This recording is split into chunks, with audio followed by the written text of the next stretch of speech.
찬과 같이 기도하시겠습니다.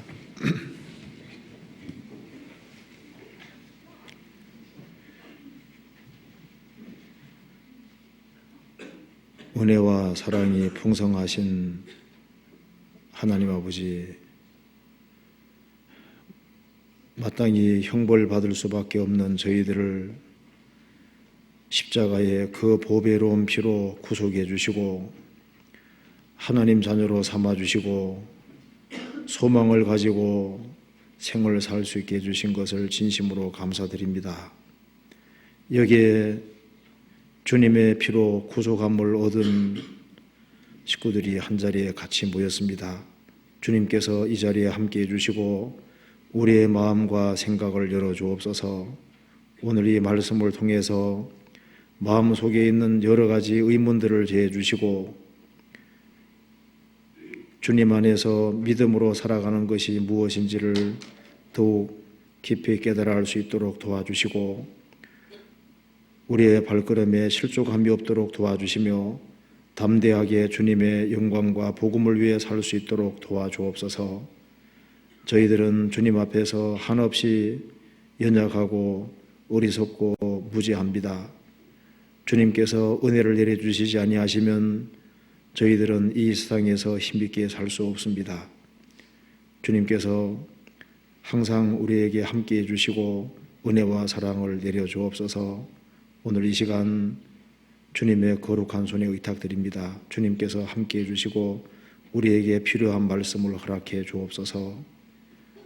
그리고 특별히 해외에 선교하는 그 모든 손길 가운데 주님께서 역사와 능력을 나타내 주시고 이 복음이 힘있게 더욱 증거될 수 있도록 도와주옵소서.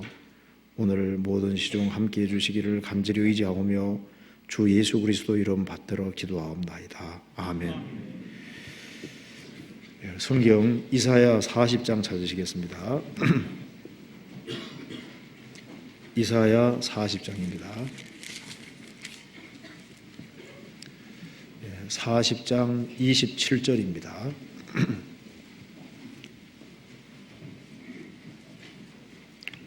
40장 27절을 제가 읽겠습니다.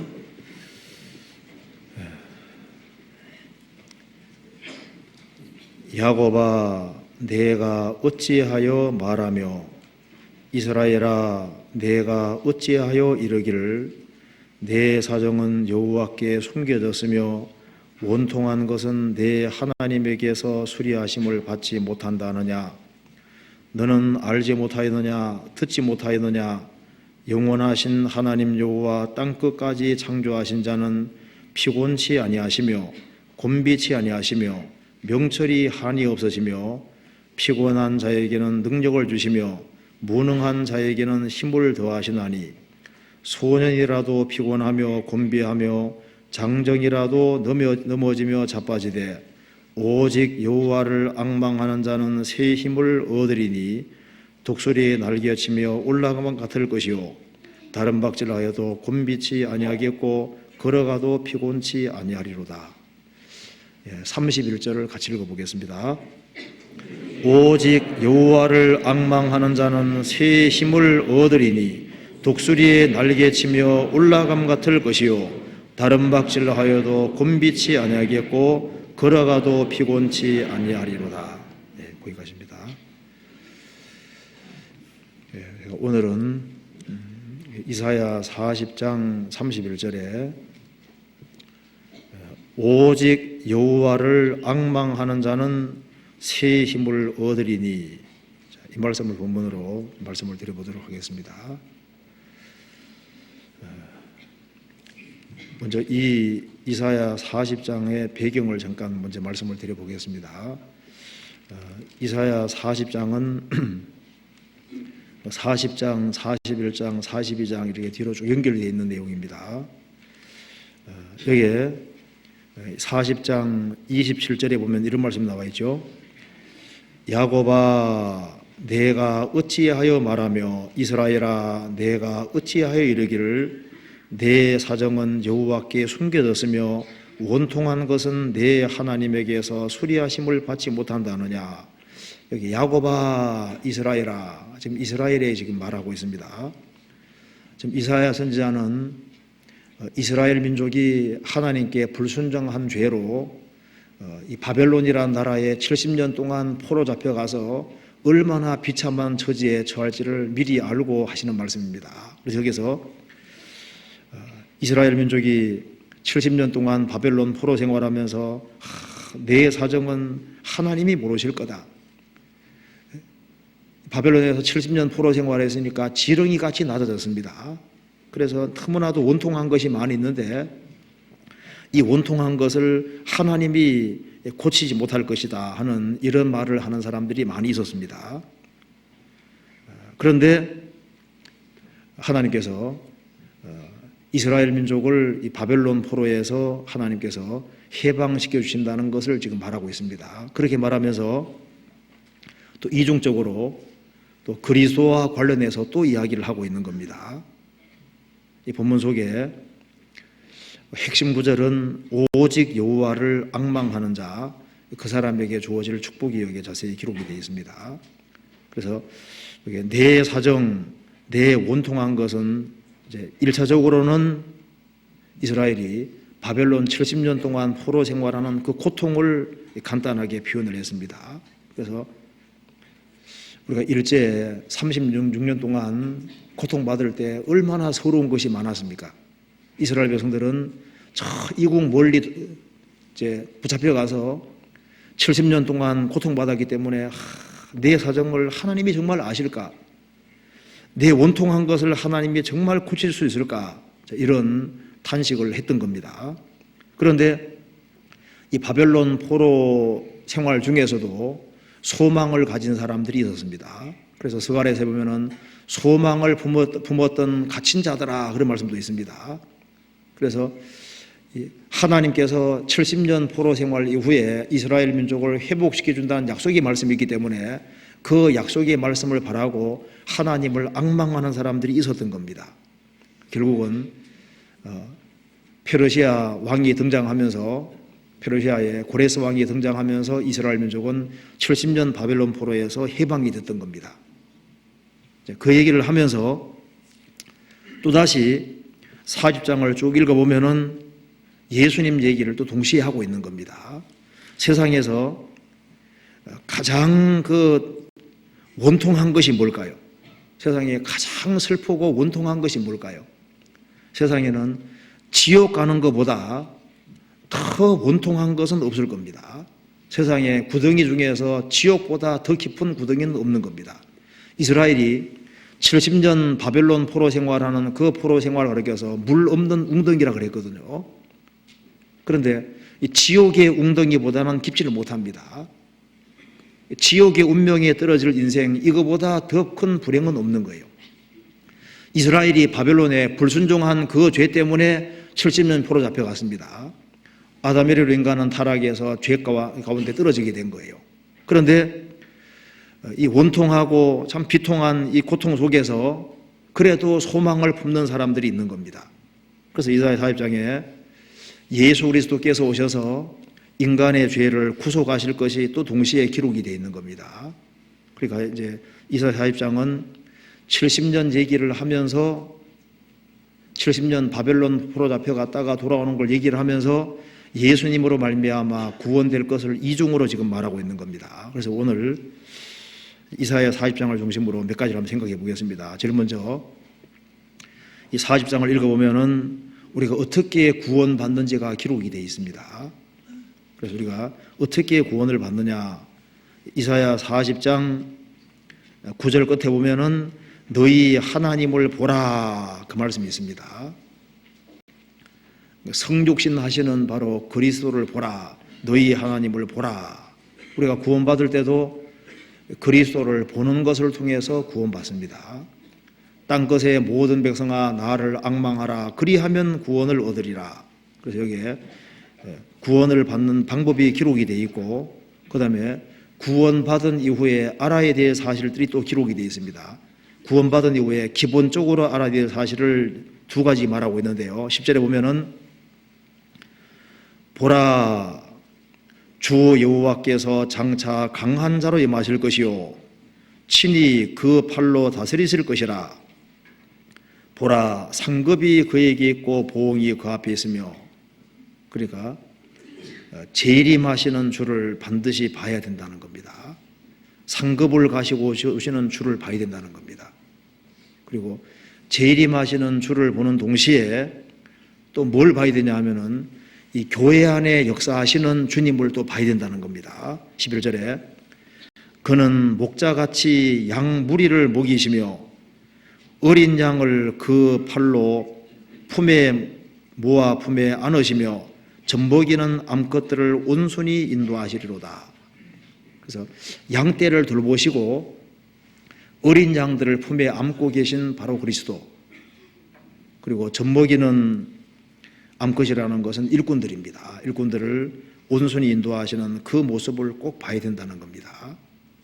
그러면서 이제 더 나아가서 이제 우리 신앙생활이 얼마나 힘차게 되느냐, 그것은 하나님을 어떤 하나님으로 보느냐에 달려 있다는 겁니다. 그래서 여기 12절 이하부터는 하나님이 얼마나 광대하시고 크신 분인지를 알아라고 말하고 있는 겁니다. 우리 하나님 말하는데 하나님이 얼마나 광대하고 크신 분이냐 하면서 15절에 보라, 그에게는 열방은 통의 한 방울의 물 같고 저울에 적은 티끌 같으며 섬들은 떠오르는 먼지 같으니. 이 광대한 대우주를 창조하신 하나님 보실 때 그 큰 나라들은 통이 한 벙어리의 물 같고 저울에 적은 티끌 같아. 그들은 하나님 앞에서 아무것도 아니라는 겁니다. 그리고 제발 눈을 높이 들어서 누가 이 모든 것을 창조하였나 보라 그랬습니다. 그래서 크신 하나님, 위대하신 하나님을 참으로 아는 사람은 두 가지 우상에서 벗어날 수 있다는 겁니다. 그래서 인간이 만든 모든 우상에서 벗어날 수 있고, 그리고 인생들을 기대고 의지하지 않을 것을 말하고 있는 겁니다.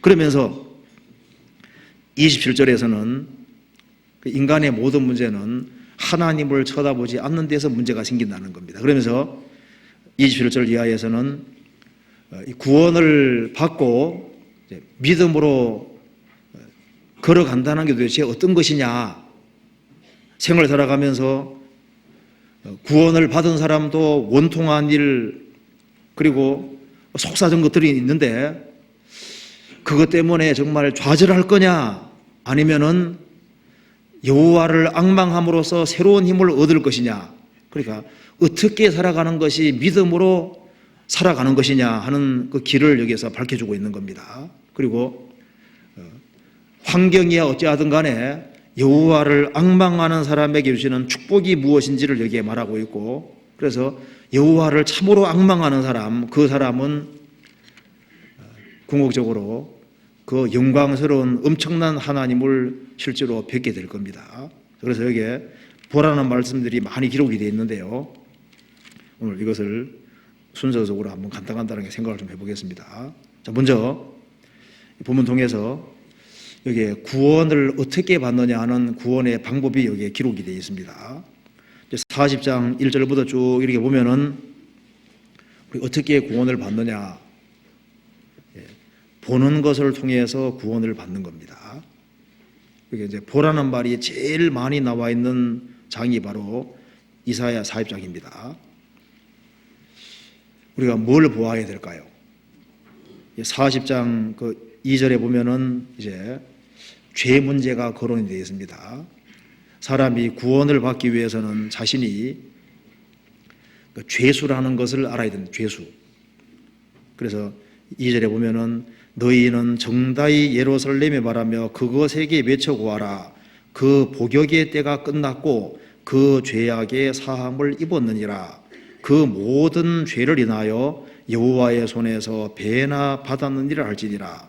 복역이라는 것은 죄수 신분이라는 겁니다. 쉽게 말해서 사람은 마치 감옥에 있는 죄수 입장이라는 겁니다. 하나님의 진노와 형벌 아래 있고, 그래서 이 죄 때문에 심판과 형벌을 받을 그런 운명에 처해 있다는 겁니다. 그러니까 사람이 구원받기 위해서는 제일 먼저 뭘 알아야 되냐면은 자신의 비참한 운명을 알아야 되거든요. 자신은 살아계신 하나님에서 무거운 죄짐을 짊어지고 있고, 그리고 복역하는 죄수와 같은 운명이라는 겁니다.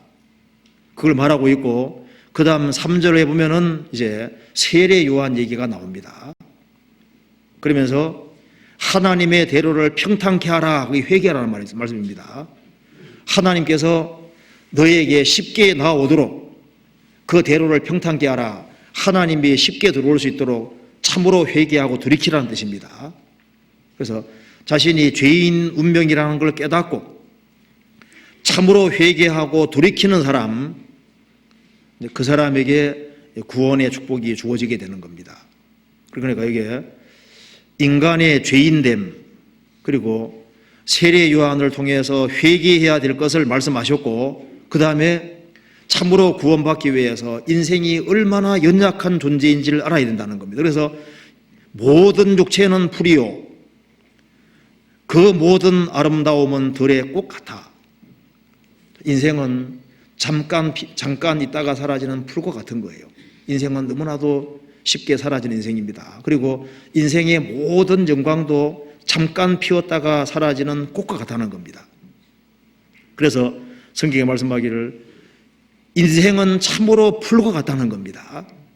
인생의 어떤 연약함을 아는 그런 사람들이 쉽게 구원을 받을 수 있는 겁니다. 그러면서 거기에 8절은 같이 읽어봅시다. 풀은 마르고 꽃은 시드나 우리 하나님의 말씀은 영영이 서리라 하라. 여기에 우리 하나님의 말씀은 영영이 서리라 하라. 자, 이 말씀이 성경 신약에 인용되어 있는데요, 복음의 말씀입니다. 그러면서 9절에 아름다운 소식을 시온에 전하는 자여 너는 높은 산에 오르라. 아름다운 소식을 예루살렘에 전하는 자여 너는 힘써 소리를 높이라. 두려워 말고 소리를 높여 유다의 성읍들에게 이르기를 너희 하나님을 보라 하라.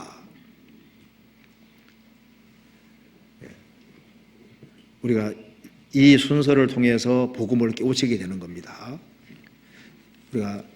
우리 각자의 죄인됨을 참으로 깨닫고 자신의 비참한 운명을 깨닫고, 그리고 세례 요한을 통해서 정말 자신이 회개하고, 그리고 인생이 얼마나 초라한지, 살아계신 하나님 앞에서 얼마나 너무나도 허무한 인생이라는 걸 깨닫고, 그리고 복음의 말씀을 듣는 가운데 바로 하나님께서 사람이 되신 성육신하신 그리스도를 보라.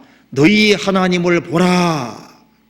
그래서 육체를 입고 오신 바로 그리스도를 통해서 그리스도가 세상 죄를 짊어지신 것을 깨닫는 겁니다. 보라, 세상 죄를 지고 가는 하나님의 어린 양이로다. 그걸 통해서 사람이 죄짐이 그리스도에게 넘어간 걸 깨닫고 죄에서 해방이 되고 구원을 받는 겁니다.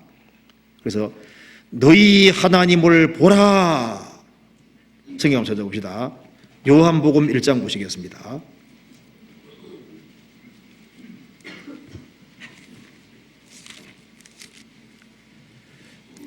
1장 1절입니다.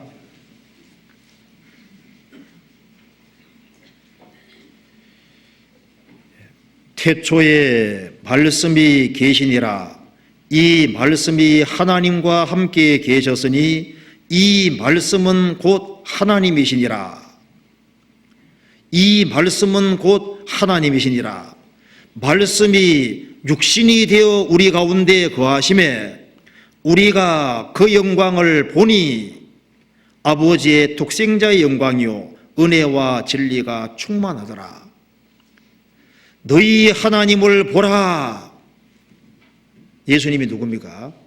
말씀이 육신이 되신, 즉 하나님이 사람이 되신 분인 겁니다. 너희 하나님을 보라. 그래서 예수 그리스도를 보는 것이 뭡니까? 하나님을 보는 겁니다. 예수님 말씀하시기를 나를 본 자는 아버지를 보았거늘. 그럼 왜 하나님께서 육체를 입으셨느냐? 바로 우리 죄를 처리하기 위함인 겁니다. 29절 같이 읽겠습니다.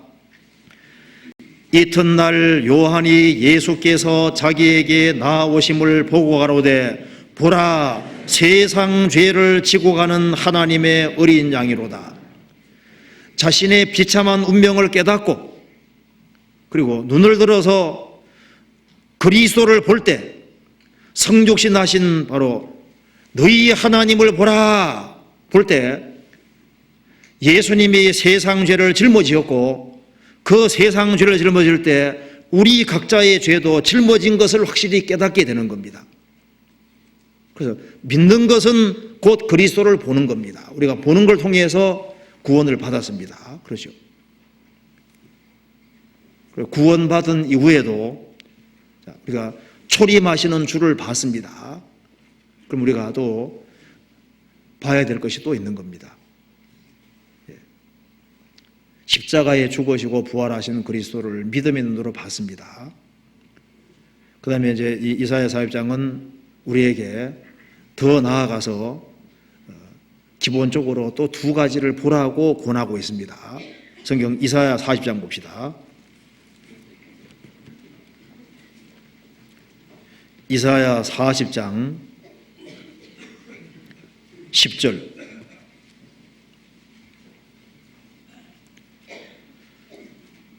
보라, 주 여호와께서 장차 강한 자로 임하실 것이요 친히 그 팔로 다스리실 것이라. 보라, 상급이 그에게 있고 보응이 그 앞에 있으며. 초림할 때는 예수님께서 너무나도 초라한 모습으로 오셨습니다. 그러나 재림할 때는 상황이 다릅니다.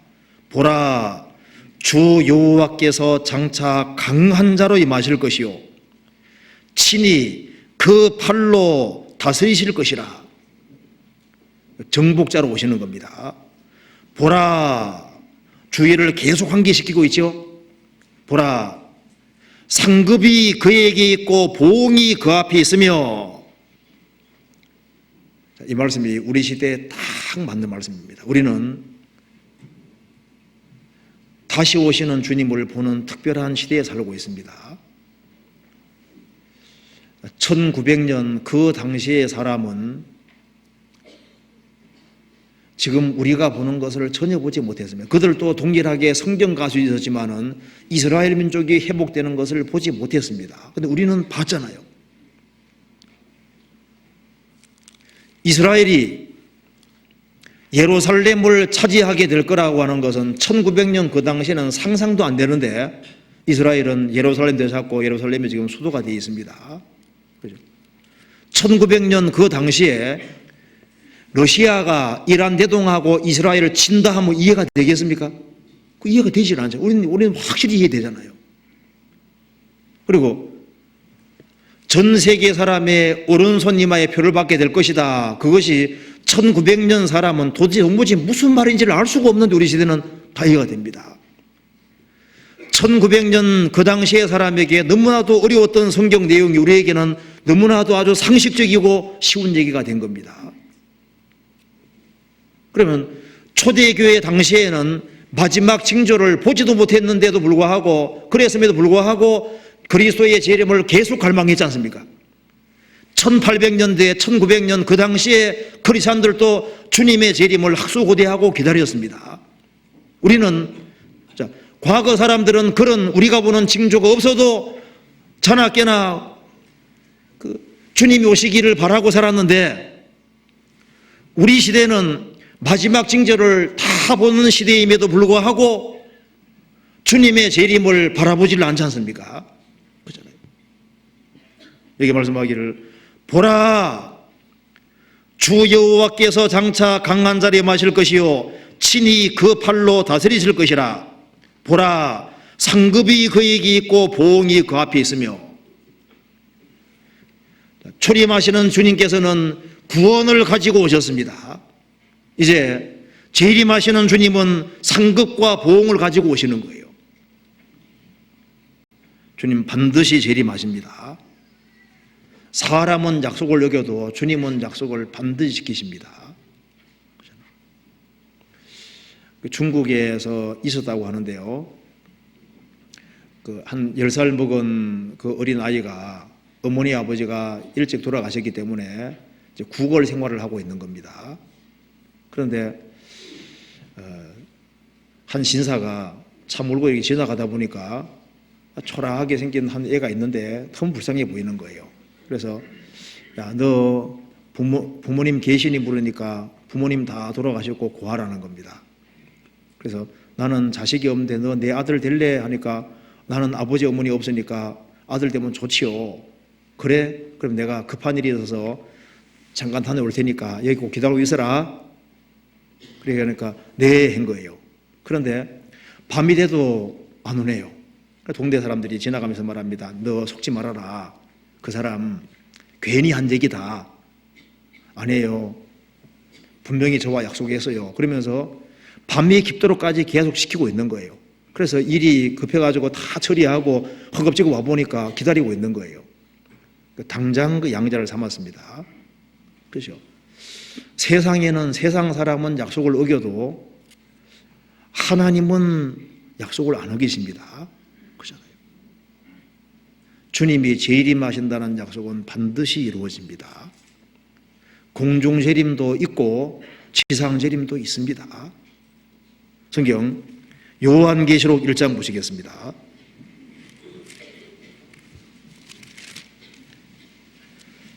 (1장 9절)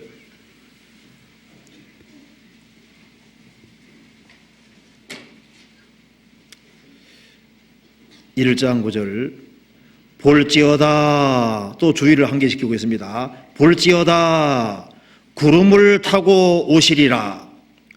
각인의 눈이 그를 보겠고 그를 찌른 자들도 볼 터이요 땅에 있는 모든 족속이 그를 인하여 애곡하리니 그러하리라. 아멘. 주님이 지상재림하실 때는 심판하러 오시기 때문에 땅에 있는 모든 족속이 그를 인하여 애곡하리니 그러하리라. 아멘. 심판밖에 남지 않았기 때문에 애곡하리니 그러하리라. 아멘. 하나님을 조롱했던 볼테르라고 하는 사람은 주님이 지상재림하는 장면을 보면은 내가 그냥 그걸 싹 가루로 만들어 놓아버릴 거라고 그렇게 호언장담했는데요. 그 사람이 죽음 건너갔을 때 가서 그리스도를 만났다면은 만났을 때 얼마나 충격을 받았겠습니까? 요한계시록 19장 보시겠습니다.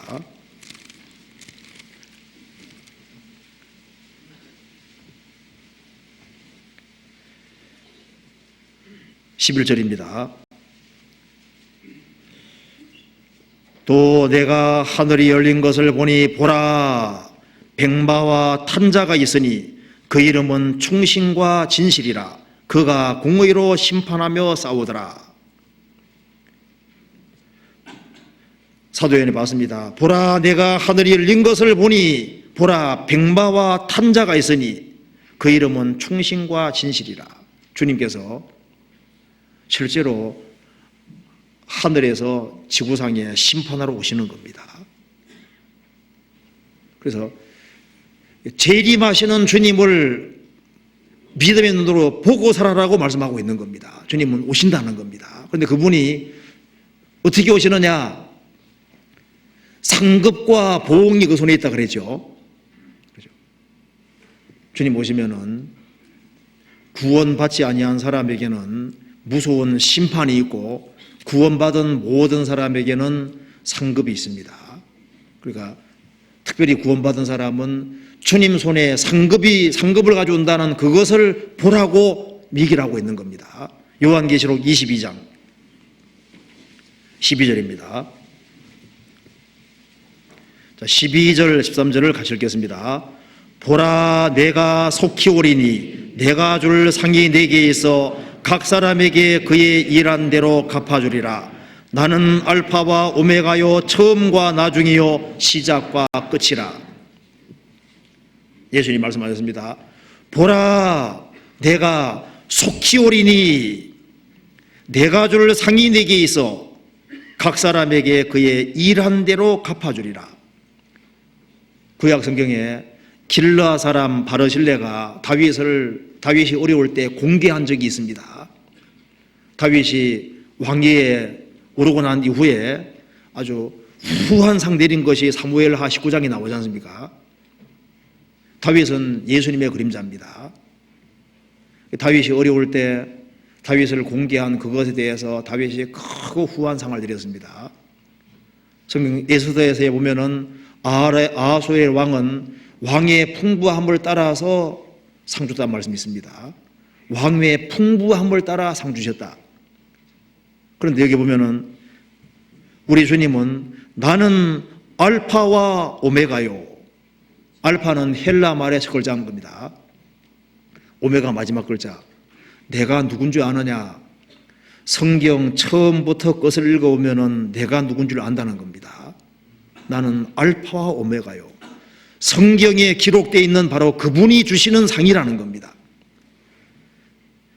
그리고 처음과 나중이요 시작과 끝이라.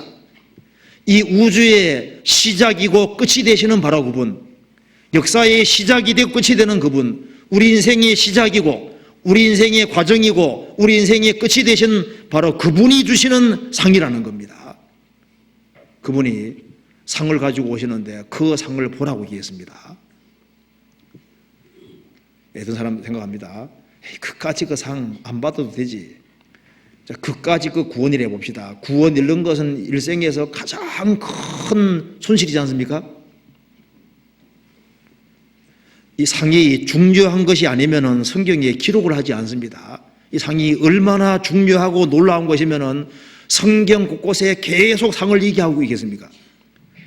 마태복음 5장의 팔복에 보면은 팔복의 처음이 뭔지 아시죠? 처음이 천국 소유하는 거라고 되어 있습니다. 팔복의 마지막은 상 얻는 것이라고 되어 있잖아요.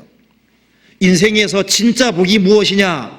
천국을 소유한 사람은 정말 복이 있는 사람이고, 그 다음에 하나님이 주시는 그 상을 진짜 받을 수 있는 사람은 복 있는 사람이라고 말을 하고 있는 겁니다. 복은 구원을 받고 상을 얻는 것이 복인 겁니다. 성경에서는 상을 얻되 온전한 상을 얻으라고 계속 독려를 하고 있습니다. 중요하지 않으면 주님께서 말씀하지 않습니다. 바울 사도도 부르심의 상을 위하여 쫓아가노라. 부르심의 상을 위해서 바울 사도도 일생을 다해 쫓아갔습니다. 그렇죠? 모세도 하나님이 주시는 그 상을 바라보고 모든 것을 포기했다고 말을 하고 있지 않습니까?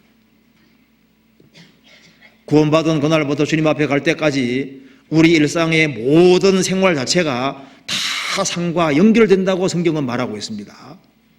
성경 골로새서 보시겠습니다. 3장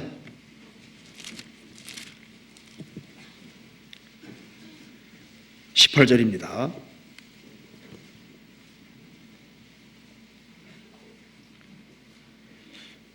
아내들아 남편에게 복종하라. 이는 주 안에서 마땅하니라. 남편들아 아내를 사랑하며 괴롭게 하지 말라. 자녀들아 모든 일에 부모에게 순종하라. 이는 주 안에서 기쁘게 하는 것이니라. 아비들아 너희 자녀를 경독히 말지니 낙심할까 함이라. 종들아 모든 일에 육신의 상전들에게 순종하되 사람을 기쁘게 하는 자와 같이 눈가림만 하지 말고 오직 주를 두려워하여 성실한 마음으로 하라. 무슨 일을 하든지 마음을 다하여 죽게 하듯 하고 사람에게 하듯 하지 말라. 이는 유업의 상을 죽게 받을 줄 알미니 너희는 주 그리스도를 섬기느니라. 여기 무슨 일을 하든지, 가정생활을 하든지, 직장생활을 하든지, 교회생활을 하든지, 무슨 일을 하든지 마음을 다하여 죽게 하듯 하고 사람에게 하듯 하지 말라. 이는 유업의 상을 죽게 받을 줄 알미니 너희는 주 그리스도를 섬기느니라. 궁극적으로 내게 상 주시는 분은 주님이십니다. 사람에게 상을 받는다면 그건 다 일시적인 거고 다 지나가는 겁니다.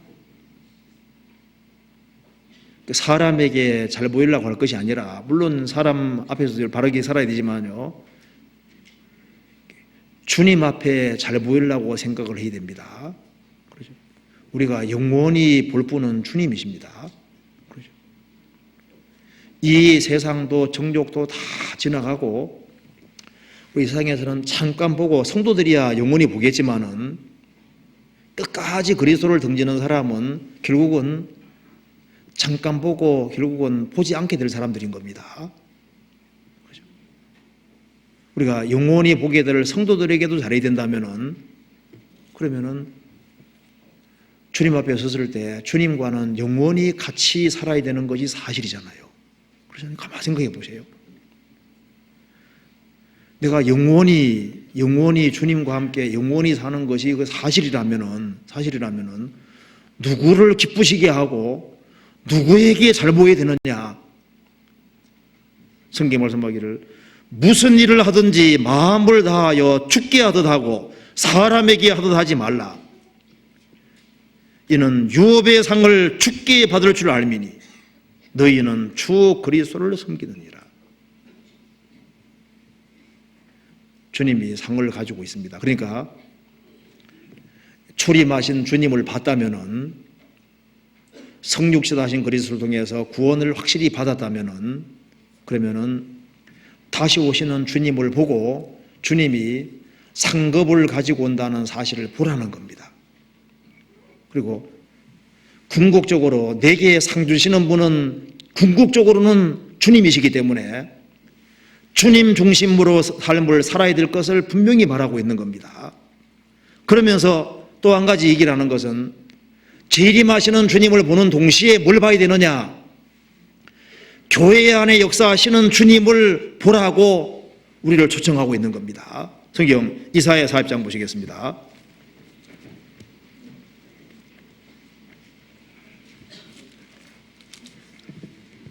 (40장 11절)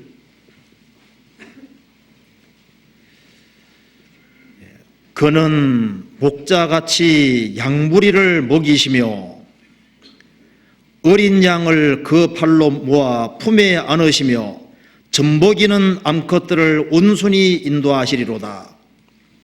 그는 목자같이, 예수님이 초림하시고 재림하시는 그 사이에 그분은 교회의 머리로 계십니다. 그는 목자입니다. 여호와는 나의 목자시니 내가 부족함이 없으리로다. 요한복음 10장에서도 예수님 목자라고 했습니다. 그는 목자같이 양무리를 먹이시며, 양무리입니다. 양떼입니다.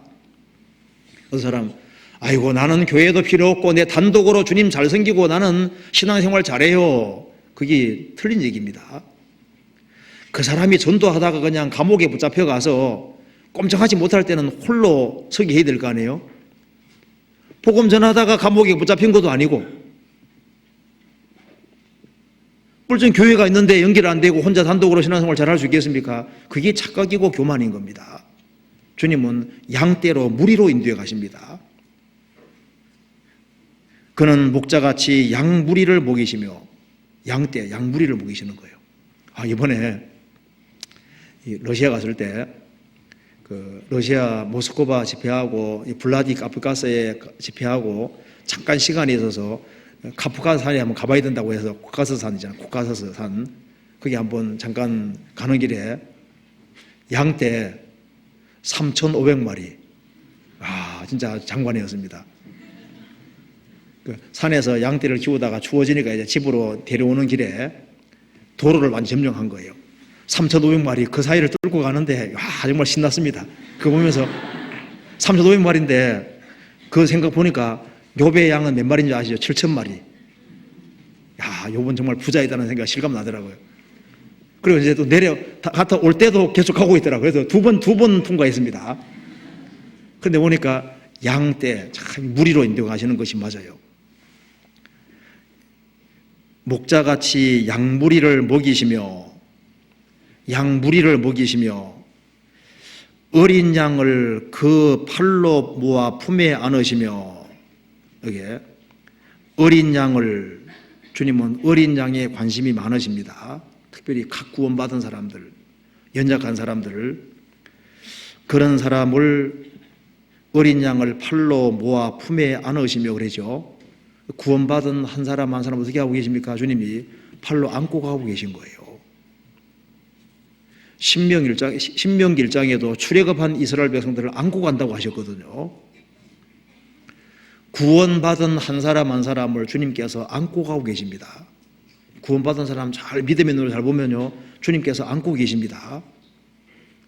신명기 33장에서도 영원하신 하나님의 팔이 구원받은 사람 밑에 있다고 되지 않습니까? 안고 가는 거예요. 어린 양을 그 팔로 모아 품에 안으시며, 구원받은 사람들 어디 있습니까? 무리로 인도받을 때 주님 품 안에 있는 거예요. 품 안에. 모아 품에 안으시며, 품에 안는다는 것은 무슨 뜻입니까? 너무 사랑한다는 얘기죠. 구원받은 한 사람 한 사람 위에 주님 피를 흘려 주셨기 때문에 교회를 얼마나 사랑하는지 모릅니다. 모아 품에 안으시며, 이게 정말 정겨운 표현이죠. 어머니가 자녀를 안는 것처럼 주님께서 구원받은 양떼 구원받은 무리를 다 안고 가시는 거예요. 그러면 젖먹이는 암컷들은 쉽게 말해서 일꾼들입니다. 주의 일꾼들을, 젖먹이는 암컷들을 온순히 인도하시리로다. 온순히. 주님께서 성도들을 또 아끼시고, 그리고 주의 일에 앞장서서 일하는 그 일꾼들이잖아요. 일꾼들. 그 젖먹이는 암컷들을 온순히 인도하시리로다. 온순히. 주님께서 암컷들도 인도해 가시고, 이 어린 양들은 부모와 품에 안으시고, 젖먹이는 암컷들을 온순히 인도하시리로다. 그래서 여호와는 나의 목자시니 내가 부족함이 없으리로다. 그가 나를 푸른 초장에 누이시며 쉴만한 물가로 인도하시노도다. 그러니까 교회 안에 주님이 역사하시고 계신데 그것을 제발 보라는 겁니다. 주님은 교회를 보호하시고 양육하십니다. 맞잖아요. 그래서 여기 이제 두 가지를 얘기를 했습니다. 그래서 구원받고 난 이후에 성육신하신 주님을 보라 말씀하시면서 그분이 한 번 오시는 것이 아니라 다시 오신다는 겁니다. 다시 오시는 주님을 봐야 되고, 다시 오시는 그 사이에 어디 계시느냐? 양떼 가운데, 양무리 가운데 주님이 계시면서 양무리들을 주님께서 먹이고 계시고, 양무리들을 팔로 안으시고 암컷들을 온순히 인도해 가시는데 천국 데려갈 때까지 계속해서 인도가십니다. 계속해서. 그렇게 말씀하시면서 그 다음에 우리의 주의를 또 환기시킵니다. 자, 너희들이 하나님을 믿는데 어떤 하나님을 믿고 있느냐를 다시 한번 거론하는 겁니다. 내가 믿는 하나님이 얼마나 크냐, 거기에 따라서 인생을 투자하는 정도가 달라질 겁니다. 많은 사람들이 하나님 말은 하는데, 예수님은 하나님의 사람이 되죠 하지만은 도대체 그 예수님이 얼마나 큰지, 하나님이 얼마나 큰지 그에 대한 개념이 너무 다른 것 같아요. 어떤 사람들은 성경에 나와 있지 않습니까? 너희들이 나를 아버지로만 생각해도 그렇게는 행동 안 할 거다. 너희들이 나를 총독 정도만 여겨도 그렇게 행동은 안 할 거다. 너희들 눈먼 거 병든 거 내게 갖다 바치는데 그거 너희 총독에 갖다 줘보라. 총독이 받겠느냐? 너희들이 총독에게 뭐 하나 드리려고 해도 정성껏 좋은 거 드릴 줄 아는데 너희들이 나를 아버지 정도만 여겨도 그렇게 행동은 안 할 거다. 안 할 거다. 우리가 실생활 속에서는 하나님을 믿는다고 말은 하는데 하나님을 도대체 아버지 정도는 생각할까? 자기 사장님 정도로만 생각해도 행동을 그렇게는 안 할 거다. 그러니까 우리가 하나님을 크신 하나님이라고 생각은 하지만 그게 이론인 경우가 많거든요. 그러니까 우리가 어떤 하나님을 믿고 있느냐 하는 것은 아주 중요한 문제가 되는 겁니다. 그의 믿은 바 하나님은 죽은 자를 살리시며 없는 것을 있는 것 같이 부르시는 이시니라. 자신이라. 그 아브라함은 무의 소유를 창조하신 하나님, 없는 것을 있는 것 같이 부르시는 그 절대자를 믿었던 겁니다. 그러니까 아브라함은 이삭을 잡아 바칠 때도 내가 죽일지라도 살린다는 걸 믿었거든요. 그 대단한 믿음이잖아요. 근데 우리가 보통 신앙생활 속에서 믿는 하나님을 보면 너무 작습니다. 그렇기 때문에 하나님이 실제로 너무 작기 때문에 교회 생활하면서도 조금씩만 인생을 투자하는 거예요. 그분이 얼마나 크신 분인지 모르거든요. 사장님 얘기하면 막 빠릿빠릿하게, 사장님이 예를 들어서 있잖아요. 회사 사장님이 우리 새벽 6시에 모여서 축구한다 하면 사장님이 잘 모이려고 뭐 다 참석할 거 아니에요. 그런데 주의를 위해서 언제 모이자 하면은 안 오는 거예요. 그러니까 주님 일이 사장 일을 하고 이게 게임이 안 되는데, 그러니까 이제 머리가 돌아가는 게 잘 안 돌아갑니다. 구원받은 사람도 좀 생각을 좀 다시 좀 잘 해볼 필요가 있거든요. 도대체 내가 어떤 하나님 믿고 있느냐, 하나님을. 그래서 성경에서 말씀합니다. 하나님이 창조주라고 말씀하시면서 15절에, 자, 15절 읽고 17절을 같이 읽어보겠습니다. 15절과 17절 같이 읽어봅시다. 보라, 그에게는 열방은 통에 한 방울의 물 같고 저울에 적은 티끌 같으며 섬들은 떠오르는 먼지 같으니 그 앞에는 모든 열방이 아무것도 아니라 그는 그들을 없는 것 같이 빈 것 같이 여기시느니라. 보라, 주의를 환기시킵니다.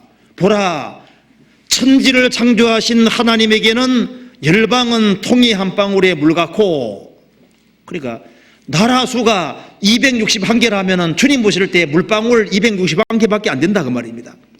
티끌 261개밖에 안 된다 그 말입니다. 보라, 그에게는 열방은 통이 한 방울의 물 같고 저울에 적은 티끌 같으며 섬들은 떠오르는 먼지 같으니 그 앞에는 모든 열방이 아무것도 아니라 그는 그들을 없는 것 같이 빈 것 같이 여기시느니라. 뭘 말하고 있습니까? 하나님이 아주 위대하신 하나님이라는 것을 말하고 있는 겁니다. 여호와는 광대하시니 크게 찬양할 것이라 그의 광대하심을 청량치 못하리로다. 우리는 이 우주를 창조하신 절대자를 믿고 있는 사람들입니다. 크신 하나님을 믿고 있는 사람들인 겁니다. 하나님 자신이 광대하신 분이고 그 하나님이 얼마나 엄청난 분인지를 보여주려고 이 우주 만물을 만드셨다고 말입니다. 왜? 우리에게 육체라는 걸 주셨기 때문에 인간은 육체가 없으면 하나님을 이해할 수 없잖아요. 왜 하나님께서 물질계를 만드셨습니까? 우리가 영이기만 하다면 물질계가 필요 없는 거예요. 우리는 영적인 존재인 동시에 하나님 육체를 씌워 놓으셨기 때문에 눈에 보이는 게 없이는 이해가 안 될 거 아니에요. 하나님께서 우주를 조그맣게 만드시고 하나님은 무한히 크시다면 이해가 안 될 겁니다. 하나님이 무한히 크신 분이기 때문에 인간에게 이해시키기 위해서 이 우주를 끝없이 크게 만들어 놓으실 때 하나님은 정말 크신 분이라는 것이 이해가 되지 않습니까? 하나님께서 별을 몇 개 만들어 놓으면 하나님이 전능하시다는 거 이해가 안 됩니다. 모래알갱이만큼, 지구상의 모래알갱이만큼 별들을 수없이 많이 만들어 놓으셔야만 그 모든 것을 만드신 하나님은 정말 전능하신 분이다 개념이 잡히는 거예요. 하나님은 지능이 무궁하신데 동물 몇 마리 만들어 놓으면 전능이 지혜가 무궁하다는 게 설명이 안 되잖아요. 그러니까 이 지구상의 생명체로 꽉 채워놓고 이 우주에 엄청난 법칙과 질서를 만들어 놓으셔야만 하나님은 정말 IQ가 무한대구나, 지능이 무궁하구나 이해가 되는 겁니다. 그래서 성경이 말씀하기를 내가 얼마나 크고 위대한 분인 줄 알려면은 제일 먼저 만물을 좀 제발 보라는 겁니다. 만물을. 26절 같이 읽어보겠습니다. 너희는 눈을 높이 들어 누가 이 모든 것을 창조하였나 보라. 주께서는 수요대로 만상을 이끌어내시고 각각 그 이름을 부르시나니 그의 권세가 크고 그의 능력이 강함으로 하나도 빠짐이 없느니라. 제발 텔레비전만 보지 말고, 제발 인간 만들어 놓고 몰지 말고, 제발 너희들은 눈을 좀 그냥 들지 말고 높이 들어서 누가 이 모든 것을 창조하였나 보라. 틀림없이 한 하나님이 만드신 겁니다. 그렇잖아요. 이 지구에 원소가 100몇 개 있는데요, 지금 다른 모든 별들은 원소가 지금 우리가 가지고 있는 이 지구와 우리 지구 속에 있는 원소와 동일 원소로 되어 있습니다. 그래서 우주는 유니버스입니다. 멀티버스가 아니라 유니버스. 분명히 한 하나님 만드신 게 확실합니다. 한 분이 만드신 것이 틀림없습니다. 자, 살아있는 새 하나 만드는 능력이 있으면은 새 모양을 바꾸어서 아주 작은 참새부터 해서 큰 독수리까지 만들어 볼 수 있죠. 살아있는 꽃 하나 만드는 능력이 있으면 꽃 모양을 바꾸어서 오만 종류의 꽃을 만들어 볼 수 있습니다. 창작력만 있으면은. 물고기 만드는 능력이 있으면은 피라미드 만들 수 있고 고래도 만들 수 있잖아요. 지구에서 제일 복잡한 것이 인간입니다. 인간 만드는 능력이 있으면은 지구상의 모든 생명체는 다 만들 수 있고, 지구 만드는 능력이 있으면은 이 우주는 하나님께서 아주 간단하게 만들 수 있는 거예요. 그러니까 인간을 만드셨고 지구 만드셨으면 다 만드신 거예요. 너희는 눈을 높이 들어 누가 이 모든 것을 창조하였나 보라. 그 하나님이 엄청난 분인 줄을 제발 알아라는 겁니다. 그래서 이 성경에서 말씀하신 대로 정말 열방이라고 하는 것이 통이 한 방울에 물 같고 저울에 적은 티끌 같다면은, 그러면은 우리가 누구를 의지하고 살아야 되고 누구를 기대고 살아야 될지가 아주 명백해지는 거예요. 그래서 하나님이 크신 하나님이라고 말씀하시면서 이렇게 말씀하십니다. 18절에 그런즉, 이것이 사실이니까 그 말이죠. 이렇게 크신 하나님이니까 그런즉, 18절, 그런즉 너희가 하나님을 누구와 같다 하겠으며 무슨 형상에 비기겠느냐? 하나님 옆에 견줄 것이 있느냐? 하나님 옆에 갖다 놓을 것이 있느냐? 없다는 겁니다. 우상은 장인이 부어 만들었고 장색이 금으로 입혔고 또 위하여 은사슬을 만든 것이니라. 궁핍하여 이런 것을 드리지 못하는 자는 썩지 않는 나무를 택하고 공교한 장인을 구하여 우상을 만들어 흔들리지 않도록 세우느니라. 역대 사람들이 섬겨왔던 우상들은 다 인간이 만들어낸 물건에 불과하지 않냐 그 말입니다. 이 광대한 이 우주 속에서 그 나라들은 먼지 같은데 거기에 인간이 살고 있고 그 인간이 만든 우상에 기댄다는 것이 얼마나 어리석은 것이냐. 21절, 너희가 알지 못하였느냐? 너희가 듣지 못하였느냐? 태초부터 너희에게 전하지 아니하였느냐? 땅의 기초가 창조될 때부터 너희가 깨닫지 못하였느냐? 그러면서 인생 얘기를 하고 있습니다. 22절, 그는 땅 위 궁창이 앉으시나니 땅의 거민들은 메뚜기 같으니라. 인생을 뭐라 했습니까? 메뚜기 같이. 저도 어릴 때 그 짐 옆에 풀밭이 있었기 때문에 메뚜기 많이 잡아봤는데요. 메뚜기 펄쩍펄쩍 뛰는데 인생의 모습이 마치 그와 같다 그 말입니다. 제가 한 번은 지방에 집에 갔을 때 가다가 우리 야외에 나가서 야외 식사 같이 했는데요. 고기를 한 점 떨어뜨렸어요. 제가 모르고. 떨어뜨리니까 그걸 주워 먹을 수는 없잖아요. 그런데 이제 딴 데 보다가 딱 보니까요, 개미들이 총동원 됐습니다. 그래서 그걸 옮기려고 하더라니까요. 근데 안 되니까 그 다음에는 그 자르는 개미들이 와서 탁탁 잘라가지고 또 가져가는, 짊어지고 가는 겁니다. 아주 그날 형제 만났습니다. 그 고기 먹겠다고. 그런데 사람이 지켜보는데 지켜보는 줄 모르지 않습니까? 자, 인생들은 지금 메뚜기처럼 이리 뛰고 저리 뛰고 하는데요. 하나님이 딱 쳐다보고 계신데 그걸 모르고 있는 거예요. 그죠? 사람이 펄쩍펄쩍 뛰는데 주님 보실 때 메뚜기 뛰는 것처럼요. 그런데 여기서 좀 놀라운 것은 열방은 뭐라 그랬습니까? 열방은 티끌이라고 되어 있잖아요. 티끌이라고. 그런데 사람은 메뚜기 같다 그랬죠. 그러니까 주님께서 보면은 나라보다 뭘 좀 더 크게 얘기했습니까? 사람은 좀 더 크게 얘기죠. 메뚜기 같다고.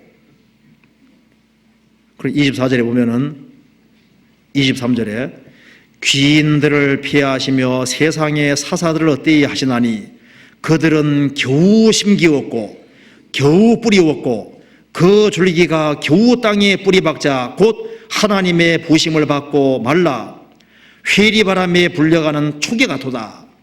인생은 메뚜기 같고 아무리 존귀한 인생이라 할지라도 겨우 심기웠다가 겨우 뿌리웠고 겨우 뿌리를 박자 하나님이 후 부시니까 회리바람에 불려가는 초계 같은 인생이다 그 말입니다.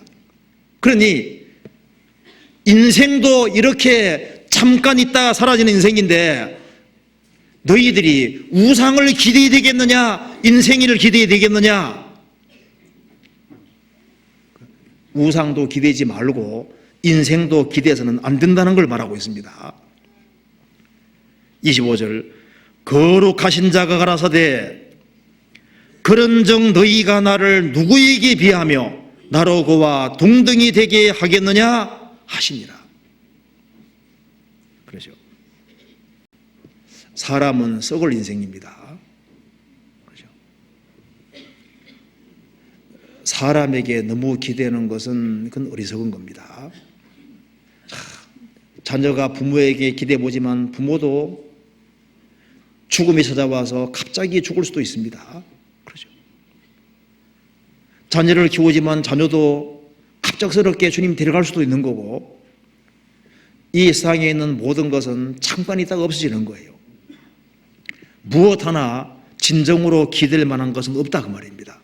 그러니까 하나님이 살아계시니까 하나님을 봐야 되는 겁니다. 하나님을 쳐다보는 그것이 인생의 모든 문제를 풀 수 있는 기고 누가 힘차게 살아가느냐 참으로 하나님이 얼마나 크신 분인 줄 아는 사람 그 하나님의 크심을 알면 알수록 거기에다가 인생을 걸게 되는 거예요. 어떤 사람은 연재에다가 인생을 겁니다. 어떤 사람은 사업에 인생을 겁니다. 그런데 예수님을 참으로 아는 사람은 그 예수님에게 모든 인생을 다 거는 거예요. 성경 베드로, 야고보, 요한, 안드레 이런 사람들 비록 어부지만은 인생을 예수님께 걸은 사람입니다. 그런 사람이 지혜로운 사람입니다. 인생을 예수님에게 걸고 살아가는 사람은 어리석어서 인생을 건다고 생각하면 안 됩니다. 그렇지 않잖아요.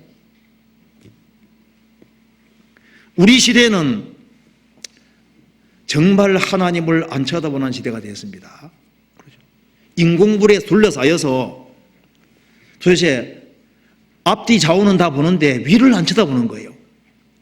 제가 그 광수생각 한번 읽어본 적이 있는데 광수생각 아마 잘 아시죠? 이제 교통경찰이 이제 어떤 차를 다 부르는 겁니다. 서라고. 그래서 섰어요. 당신은 그 빨간불 못 봤습니까? 하니까 봤습니다. 근데 왜 갔습니까? 근데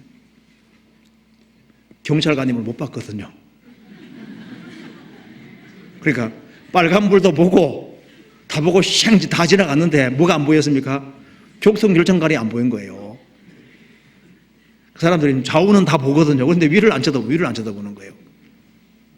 그리고 여기에 인공불이 사람 눈을 다 가리고 있습니다. 과거에는 항상 자연과 접하지 않습니까? 자연과 접하니까 하나님을 자꾸 생각하도록 이렇게 되어 있는데 지금은 인간이 만든 물건에 둘러싸여서요. 도대체 하나님에 대해서 쳐다볼 수 있는 그런 기회가 점점 적어지는 거예요. 눈만 뜨면 핸드폰 이렇게 하고 인간이 만든 걸 들여다보느라고 보지를 못하는 거예요. 어쩌면은 죽음 건너왔다 합시다. 너 뭐 하다 왔냐? 나 이렇게 하다 왔습니다. 그게 안 되잖아요. 세상을 지금 잘못 보고 있습니다. 그래서 이제 잘못된 정보를 자꾸 세상적인 걸 자꾸 받아들이니까 눈도 세상적이다 돼가지고요. 그래서 이 사물도 다 일그러지게 잘못 보이는 거예요. 제가 이런 얘기 읽어본 적이 있는데요. 그 식인종이 사는 섬이 있는데 황인종, 백인종, 흑인종이 이제 난파당해가지고 그 섬에 그냥 상륙하게 된 거예요. 그 다음날 식인종 사는 그 마을에 신문에 대석필이 됐습니다. 뭐라고 되어 있냐면은 백미, 흑미, 현미, 다량 확보했다. 그러니까 식인종 눈에는 사람이 뭐로 보입니까? 먹는 거로 보이는 거예요. 그렇잖아요. 우리가 어떻게 봐야만 사물이 정확히 보이냐면 이렇게 봐요. 이렇게. 성경으로 봐야만 모든 게 정확히 보이는 겁니다. 그렇잖아요. 자, 그래서 여기 성경이 말씀하기를 이제 우리가 하나님을 보되 크신 하나님을 봐야 된다고 얘기를 하면서 이제 그 구체적인 이제 예를 들면서 이제 일상생활을 여기 예를 들고 있습니다. 27절 봅시다. 27절에 믿음으로 걷는 길이 도대체 뭐냐? 어떻게 하는 것이 믿음으로 걷는 길이냐? 그것을 이제 설명해 주고 있습니다. 27절에 야곱아 내가 어찌하여 말하며 이스라엘아 내가 어찌하여 이르기를 내 사정은 여호와께 숨겨졌으며 원통한 것은 내 하나님에게서 수리하심을 받지 못한다 하느냐? 우리는 지금 어떤 세상에 살고 있습니까? 사정이 있는 속사정이 생기는 세상에 살고 있습니다. 그리고 원통한 것을 당하는 너무나도 원통한 일들이 있는 그런 세상에 지금 살고 있는 겁니다. 이게 내 사정, 내 원통한 것 하면은 보통 사람들 마음에 탁 와닿잖아요. 왜? 우리가 지금 산자의 땅에 살고 있거든요. 우리가 지금 살아있는 사람들은 아담 후손이고 죄인들입니다. 그 죄인들이 득실거리는 그 세상에 우리가 지금 살고 있는 거예요. 자, 그리스도를 못 박은 세상입니다. 사도들을 죽인 세상입니다. 크리스찬들을 배척하는 그 세상에 살기 때문에 성경은 표현하기를 우리를 가르쳐서 우리는 가시나무 가운데 있는 백합화 같다고도 표현도 했고 이리 가운데 있는 양떼 같다고도 표현도 했고 우리를 가르쳐서 사자 중에 불살한 자 중에 있다고 표현도 했습니다. 지금 우리는 살벌한 세상에 살고 있다 그 말입니다. 그렇기 때문에 크리스찬으로 생활을 산다는 건 쉬운 것이 아닌 거예요. 억울한 사정도 생기고 원통한 것도 생기는 세상에 살고 있는 겁니다. 그렇다 할지라도 27절처럼 이런 말을 하면 안 되는 겁니다. 내 사정은 하나님 모르실 거다. 내 원통한 것은 하나님이 고치지 못할 것이다. 이런 말을 하면 안 된다는 겁니다. 그리고 크리스찬들은 마귀 역사하는 세상에 살고 있기 때문에 마귀의 집중적인 공격을 또 받는 거예요. 크리스찬들은 불신자보다 훨씬 더 많은 고통을 겪을 수 있습니다. D.L. 무디가 말한 것 중에 하나가 마귀는 죽은 말은 쫓아오지 않는다는 겁니다. 살아있는 사람들, 살아있는 크리스찬들, 열심히 뛰는 크리스찬들, 그런 사람들을 마귀가 쫓아와서 공격하고 괴롭힌다는 겁니다. 그래서 자, 이런 원통한 것, 속사정이 있는 그런 일들이 벌어질 때 우리 어떻게 해야 되냐, 어떻게. 그런 일은 앞으로 살아가면 또 생길 텐데 형통한 날에는 기뻐하고 공고한 날에는 생각하라고 했습니다. 형통과 공고가 반복되는 세상입니다. 빛과 어둠이 반복되는 세상이지 않습니까? 하나님의 공고를 드려야 됩니다. 28절에 우리는 왜 실망하지 말아야 되느냐? 어떻게 살아가는 것이 믿음을 따라 살아가는 거냐? 하나님 말씀을 들어보라는 겁니다. 너는 알지 못하였느냐? 알아야 된다는 겁니다. 듣지 못하였느냐? 들어야 된다는 겁니다. 영원하신 하나님 여호와, 땅끝까지 창조하신 자는 피곤치 아니하시며 곤비치 아니하시며 명철이 한이 없으시며, 하나님은 영원하신 하나님 여호와라고 했습니다. 산이 생기기 전 그 땅과 세계도 주께서 조성하시기 전 곧 전 영원부터 영원까지 주는 하나님이시니이다. 하나님은 영원하신 하나님인데 영원하신 하나님이 배후에 계시다는 겁니다. 그리고 땅끝까지 창조하신 자가 계십니다. 그 하나님은 피곤치 아니하시며 곤비치 아니하시며 피곤함을 모르시는 하나님이다 그 말입니다. 계속적으로 일하시는 하나님이라는 겁니다. 그리고 명철이 한이 없으시며, 그러니까 무한한 지혜를 가지신 하나님이고 전지하시고 다 하시는 하나님이기 때문에 우리는 머리털까지 다 세심받으신 하나님이라는 겁니다. 29절, 피곤한 자에게는 능력을 주시며 무능한 자에게는 힘을 더하시나니, 피곤한 자에게 능력을 주시고 무능한 자에게 힘을 더하시는 자비하신 하나님이시라는 겁니다. 요약하면은 하나님은 지금도 일하고 있는 하나님이라는 겁니다. 지금도 일하고 우리와 함께 하시면서 역사하시고 일하시고 있고 팔짱 끼고 계신 분이 아니라는 겁니다. 30절입니다. 소년이라도 피곤하며 곤비하며 장정이라도 넘어지며 자빠지되, 소년이 얼마나 힘이 있습니까? 장정이 얼마나 힘이 있습니까? 그러나 소년이라도 피곤하며 곤비하며 장정이라도 넘어지며 자빠지되 오직 여호와를 앙망하는 자는, 여기 오직이라고 했습니다. 다른 거 기대지 않고 오직 여호와를 앙망하는 자, 즉 우상도 기대지 아니하고 인생도 기대지 아니하고 이 크신 하나님 오직 여호와를 앙망하는 자는 새 힘을 얻을 것이다.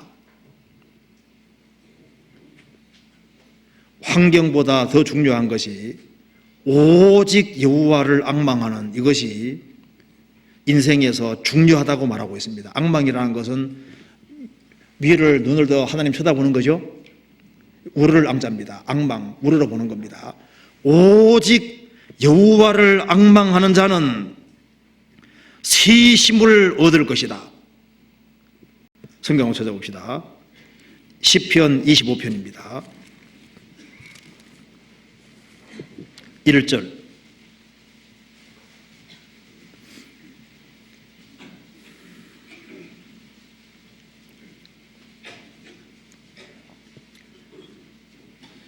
자, 1절 같이 읽겠습니다. 여호와여 나의 영혼이 주를 우러러 보나이다. 여호와여 나의 영혼이 주를 우러러 보나이다.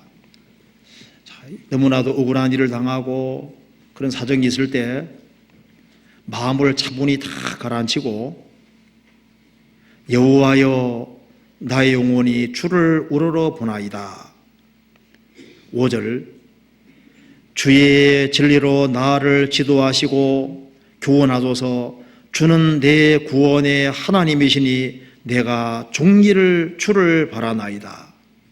종리를 주를 바라나이다. 15절을 같이 읽겠습니다. 내 눈이 항상 여호와를 앙망함은 내 발을 그물에서 벗어나게 하실 것이미로다.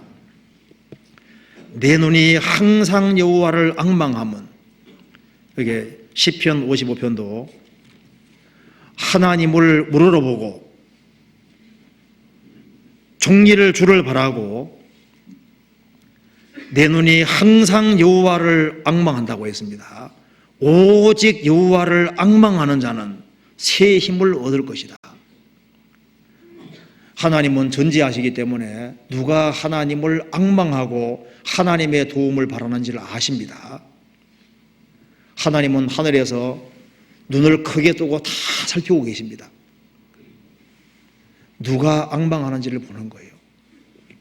자, 이 엘리야 당시에 이스라엘 땅에 3년 6개월 동안 기근이 있었습니다. 그런데 하나님 보시니까 이스라엘에 많은 과부가 있는데 하나님 안 찾습니다. 저 시돈 땅에 있는 사르밧 과부가 하나님 찾고 있잖아요. 그러니까 그래서 사르밧 과부는 기근 시에 도움을 받았습니다. 엘리사 당시에 나만 장군, 엘리사 당시에 많은 문둥이 환자가 있는데 한 사람도 고침받지 못하고 나만 장군 고침받았잖아요. 오직 여호와를 앙망하는 자는 새 힘을 얻을 것이다. 앙망하는 사람은 주님이 아십니다. 시편 62편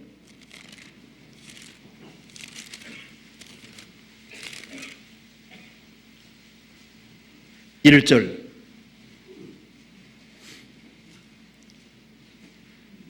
나의 영혼이 잠잠히 하나님만 바라며 나의 구원이 그에게서 나는도다.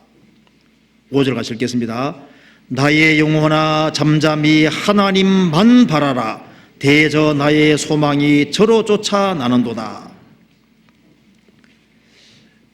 성경에 그 갈렙 잘 아시잖아요. 갈렙의 그 딸이 악사인데 이 갈렙이 딸을 너무 이렇게 소중히 생각했던 것 같습니다. 그래서 딸을 시집 보내기 위해서 기랴세벨을 쳐서 취하는 사람에게는 아내로 준다고 했습니다.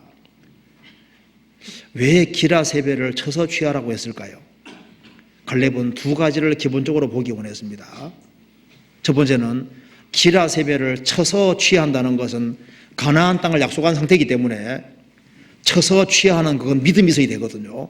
그러니까 참된 믿음 있는 사람이냐 그거 보기 원했고, 또 한 가지는 전쟁이라는 것은 목숨 걸고 하는 거니까 딸 악사를 정말 사랑하는지 그걸 보기 원했던 겁니다.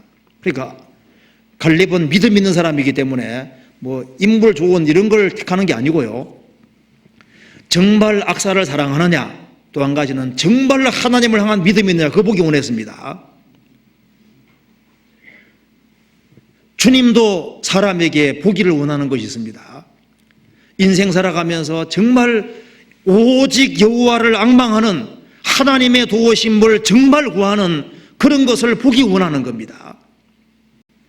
오직 여호와를 앙망하는 자는 새 힘을 얻으리니, 하나님은 실제로 힘을 주시는 하나님입니다.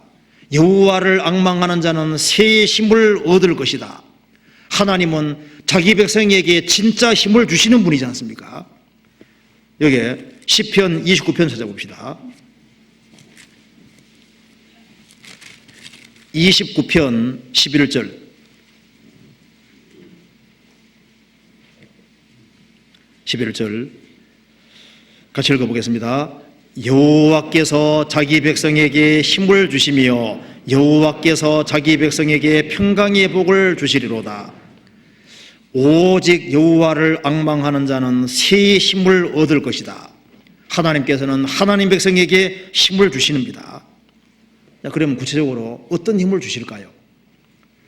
출애굽한 이스라엘 백성들에게 광야를 통과케 하기 위해서 반석에서 물을 주시고 매일매일 만나 내려주셨습니다. 하나님께서는 여호와를 앙망하는 그 사람에게는 영혼에 필요한 양식, 이 세상을 살아가는데 필요한 양식을 주님께서 주심으로 우리에게 힘을 주십니다. 오직 여호와를 앙망하는 자는 새 힘을 얻을 것이다. 어떤 힘을 주실까요? 지금 세상은 죄가 많은 세상입니다. 이 죄 많은 세상인데 어떻게 우리가 죄의 유혹을 이기고 생활을 살 수 있겠습니까? 죄가 끈질기게 달라붙지 않습니까? 오직 여호와를 앙망하는 자는 새 힘을 얻을 것이다. 요셉에게는 하나님이 실제였기 때문에 보디발 아내가 유혹했지만은 그걸 어떻게 이길 수 있었을까요?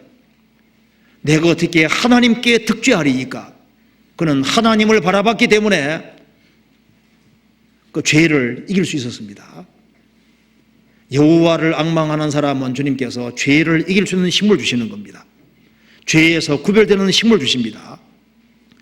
죄가 우리를 주관하지 못하게 하시고 넘어져도 일어나는 힘을 주시는 분입니다. 그렇죠? 여호와를 앙망하는 사람은 우상을 이길 수 있는 힘을 주십니다. 그 다니엘서에 보면은 느부갓네살 왕 당시에 이 페르시아 제국은 전부 다 우상 숭배자입니다.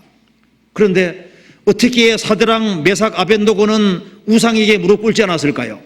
그들은 참 하나님을 믿었기 때문입니다. 여호와를 앙망하는 자는 새 힘을 얻기 때문에 풀무불에 들어가더라도 우상 숭배를 하지 않는 것 봐요. 여호와를 앙망하는 자는 새 힘을 얻습니다. 이 세상에서 고난이 얼마나 많이 있습니까? 원통한 일도 당하고 억울한 일도 당하고, 그렇지만은 여호와를 앙망하는 사람은 새 힘을 얻습니다. 왜? 고난 너머에 주어질 축복도 볼 수 있게 해주시거든요. 고난을 극복할 수 있는 힘을 주시는 겁니다. 사람이 강해도 그 배후에 더 강한 하나님이 계시다는 걸 보게 되는 겁니다. 우리가 여기 교회 생활하는 가운데 봉사하다 지칠 수도 있잖아요. 봉사하는 것이 너무 힘들 수도 있습니다. 그때 여호와를 앙망하는 사람, 오직 여호와를 앙망하는 사람은 새 힘을 얻을 것이다. 우리 가운데 봉사에 지친 사람이 있을 수도 있습니다. 심해 진하게 고생하는 사람이 있을 수 있습니다. 그렇지만은 여호와를 앙망하는 사람은 주님이 새로운 힘을 주시기 때문에 계속적으로 봉사를 할 수가 있는 겁니다. 우리가 전도하는 가운데 지칠 수도 있습니다. 선을 행하되 낙심하지 말지니 피곤하지 않으면 때가 이름에 거두리라. 전도하는 게 정말 피곤하고 전도가 쉽게 되지 않습니다. 그런데 지치지 아니하고 또 일어나서 또 전도할 수 있는 이유가 뭘까요? 여호와를 앙망하는 사람은 새 힘을 얻으리니. 그리고 우리가 또 가끔 세상 사람들 보면 주눅들도 있잖아요. 야, 참 나는 초라하게 새빵살이 하는데, 참 초라하게 살고 있는데, 어떤 사람은 보면 막 빌딩이 몇 채에다가 막 아주 뭐 어마어마한 사람, 의리한 사람, 그런 사람 많이 있지 않습니까? 그런데 주눅이 들 때 어떻게 해야 됩니까? 어떻게 해야 됩니까? 눈을 들어서 어디 봐야 됩니까? 오직 여호와를 앙망하는 자는, 하나님도 앙망하면 야, 천국이 내 집이잖아요. 내가 비록 전철 타고 다녀도 그런 사람이 있을 수 있습니다. 자동차 없다 할지라도, 없는 사람 있지 않습니까? 없다 할지라도 전철 타고 다니면서 나는 제일 비싼 차 타고 다닌다고. 여기 여호와를 앙망하는 사람은 새 힘을 얻습니다.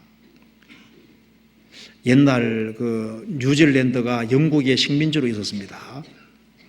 그래서 영국의 국왕이 초청을 해가지고요, 뉴질랜드 왕을 초청해가지고 막 영국의 아주 멋진 건물들을 막 보여주는 거예요. 왕궁도 아주 멋진 거 보여주면서 당신 나라는 없다는 식으로 이렇게 아주 이제 비아냥거리면서 있잖아요. 이렇게 영국을 자랑하면서 뉴질랜드를 이제 쉽게 말하면 깔아뭉개는 식으로 이렇게 하는 겁니다. 그러면서 뉴질랜드 이런데도 이런 왕궁이 있습니까? 이렇게 물으니까 뉴질랜드 왕이 크리스찬이기 때문에요. 예. 내 아버지 집에는 이거보다 1000배, 10,000배 엄청 큰 것이 있습니다. 그게 어딘데요?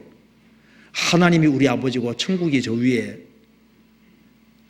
어마어마한 것이 있다고. 그 사람은 자부심 가지고 살았습니다. 그렇죠? 이 세상 사람들 때문에 주눅들면 안 됩니다. 눈을 높이 드는 사람, 여호와를 앙망하는 사람은 새 힘을 얻을 수 있습니다. 때로는 사람에게 외톨이가 될 수도 있죠. 욥 같은 경우 보세요. 하나님 잘 섬기는데 정말 인생이 외톨이가 됐잖아요. 도대체 아이들도 조롱하지요. 아내도 욥을 혐오하지요. 새 친구도 계속 공격하지요. 완전 곤에 몰렸습니다. 그렇지만 욥은 끝까지 하나님 믿었기 때문에 모든 걸 극복할 수 있었습니다. 때로는 사람에게 오해받을 수도 있잖아요. 그렇지만은 여호와를 앙망하는 자는 새 힘을 얻으리니. 앞이 캄캄할 때가 있을 수도 있습니다. 그렇지만은 여호와를 앙망하는 자는 새 힘을 얻을 것이다. 이건 틀림없는 사실입니다. 어떤 사람은 자식 문제로 고통받을 수도 있고, 나는 이렇게 열심히 살아가려고 하는데 나는 일이 계속 꼬이고, 어떤 사람은 적당하게 살아가는 것 같은데 만사가 잘 돼가고 이렇게 할 때 마음에 갈등이 생길 수 있습니다. 성경은 말씀하고 있습니다. 오직 여호와를 앙망하는 자는 새 힘을 얻을 것이다. 때로는 우리 중에 누구든지 마찬가지입니다. 사망의 엄심한 골짜기를 지나갈 수도 있잖아요. 그렇지만 여호와를 앙망하는 사람은 새 힘을 얻고 담대하게 죽음 건너갈 수 있습니다. 스데반이 돌에 맞아 죽을 때 보라, 하늘이 열리고 그리스도께서 하나님 우편에 서신 것을 보노라. 스데반은 돌에 맞아 죽으면서도 위에 계신 하나님을 볼 수가 있었습니다. 어떤 글에 보니까 벌레의 눈을 가진 민족은 망해도 새의 눈을 가진 민족은 산다, 그런 말이 있더라고요. 그 땅만 쳐다보고 사는 사람하고 비전을 갖고 위를 쳐다보는 사람 다르지요. 하나님을 의지하고 하나님을 구하고 찾는 민족, 그 민족은 살 수 있습니다. 하물며 우리 개인은 말할 것도 없습니다. 성경 말씀하기를 여호와를 앙망하는 이것을 성경에서 크게 말하고 있습니다. 이사야 40장 다시 봅시다. 40장 31절에 40장 31절 오직 여호와를 앙망하는 자는 어떤 상황에 처한다 할지라도 오직 여호와를 앙망하는 자는 하나님이 그 사람을 보시기 때문에 그 사람은 새 힘을 얻을 것이다, 약속입니다. 그래서 독수리의 날개치며 올라감 같을 것이며 모든 것을 극복하는 힘, 그리고 위의 것을 찾고 위로 올라갈 수 있는 힘, 천성을 향해서 달려갈 수 있는 그 힘을 얻게 될 것이다. 그리고 다른 박질하여도 곤비치 않게 걸어가도 피곤치 아니하리로다. 계속적으로 전진할 수 있는 힘을 받는다는 겁니다.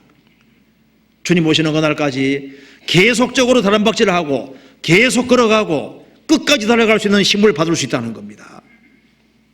여호와를 앙망하는 사람은 처음부터 위를 바라보도록 지어진 겁니다. 사람만 머리가 이렇게 위로 들려 있잖아요. 위를 보고 살아라고. 제가 글에 보니까 이게 나오더라고요. 뱀잡이수리라는 그 독수리과에 속한 새가 있는데, 하늘에서는 잘 날아다니고 쏜살같이 먹이를 나가시는데, 이 땅에 내려와서 먹이를 먹고 있는데 맹수가 나타나면요, 자기가 날아가는 새라는 걸 잊어버리고 먹이 먹다가 이제 공격해 오면 발로 막잖아요. 걷기만 한다면. 그래서 한번 먹힌다는 거예요. 그렇죠. 근데 구원받은 사람도 그거 같을 수 있습니다. 너무 당황하면요, 막 사방만 쳐다보고 위를 안 쳐다보는 거예요. 마음 딱 가라앉히고 딱 보면 하나님 살아계시거든요. 내 문제가 아무리 크다 할지라도 주님 봤을 때는 아무 문제가 아닐 수 있습니다. 너무 서두르지 말고 조용히 눈을 딱 이제 마음을 차분히 가라앉히고 위를 딱 쳐다보면, 하나님이 살아계시잖아. 자식 문제 주님이 조금만 신경 써주면은 그거 간단하게 해결 될 수 있지. 죽은 자도 살리시는 하나님인데 경제적으로 어려울 수도 있죠. 그런데 하나님이 살아계시잖아. 까마귀도 먹이시는데 나를 버려두실 리가 없지. 누가 막 나를 괴롭혀요. 그러면 마음 차분히 가라앉히고 하나님 쳐다보면요, 하나님 다 알고 계시잖아. 하나님이 손만 한번 까딱하면요, 그냥 문제는 해결될 수 있는 거지 않습니까? 여호와를 앙망하는 사람은 새 힘을 실제로 주십니다. 새 힘을. 우리 구원받고 신앙이 아주 오래되신 분들 많이지 않습니까? 어떻게 해서 그분들이 지금까지 신앙생활을 할 수 있었을까요? 동일하게 어려움을 겪고 살아왔습니다. 하지만 어려울 때마다 오직 여호와를 앙망하는 자는 새 힘을 얻으리니, 주님이 새 힘을 계속 주셨기 때문에 독수리의 날개치며 올라감 같을 것이며 다른 박제를 지금까지도 계속 해올 수 있는 겁니다. 우리가 하나님의 위로받기 원하면은 위를 쳐다보라고, 위를. 그러면 위를 쳐다보는 것이 이토록 좋은 결과를 낳는다면 우리 어떻게 해야 됩니까? 위를 더 많이 쳐다봐야 됩니다.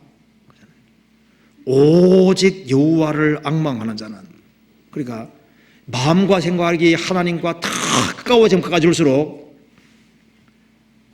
그럴수록 주님이 우리 마음 가운데 역사하는 것을 더 쉽게 알 수 있습니다. 그렇잖아요. 성경 출애굽기 33장 찾아봅시다.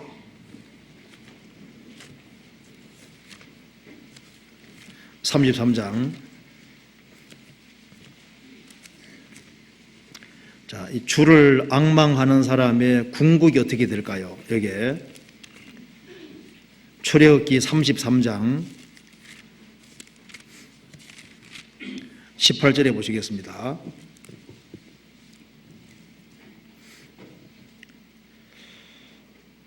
모세가 가로되 원컨대 주의 영광을 내게 보이소서. 여호와께서 가라사대 내가 나의 모든 선한 형상을 내 앞으로 지나가게 하고 여호와의 이름을 내 앞에 반포하리라. 나는 은혜 줄 자에게 은혜를 주고 긍휼히 길 자에게 긍휼을 베푸느니라. 또 가라사대 내가 내 얼굴을 보지 못하리니 나를 보고 살 자가 없음이니라. 여호와께서 가라사대 보라 내 곁에 한 곳이 있으니 너는 그 반석 위에 섰으라. 내 영광이 지날 때 내가 너를 반석 틈에 두고 지나가도록 내 손으로 너를 덮었다가 손으로 거두리니 내가 내 등을 볼 것이요 얼굴은 보지 못하리라. 모세는 하나님과 친하게 지냈습니다. 그는 항상 하나님을 앙망하고 살았습니다. 하나님과 친밀했고, 그래서 소원이 하나님 얼굴을 직접 보는 것을 소원했습니다. 그런데 하나님께서 나를 보고 살 자가 없다고 했습니다. 지금 이 세상에서는 내 얼굴은 보지 못할 것이다.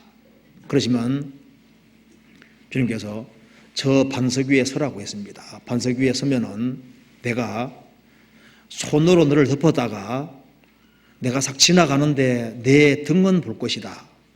그렇지만 너가 내 얼굴은 보지 못하리라. 모세는 모든 진실한 그리스도인의 대표입니다. 그렇잖아요. 구원받은 모든 사람은 무엇을 갈망합니까? 궁극적으로 주님을 얼굴을 대해서 보는 것을 소원하는 거예요. 그래서 시편 11편, 고린도전서 13장, 요한계시록 22장 등등에 보면은 장차 얼굴을 대해 본다고 했습니다. 그리스도인들은 주님을 직접 뵙게 될 겁니다. 그런데 이 세상에서는 아직까지는 보지 못합니다. 주님께서 모세에게 반석 위에 서라 그랬죠.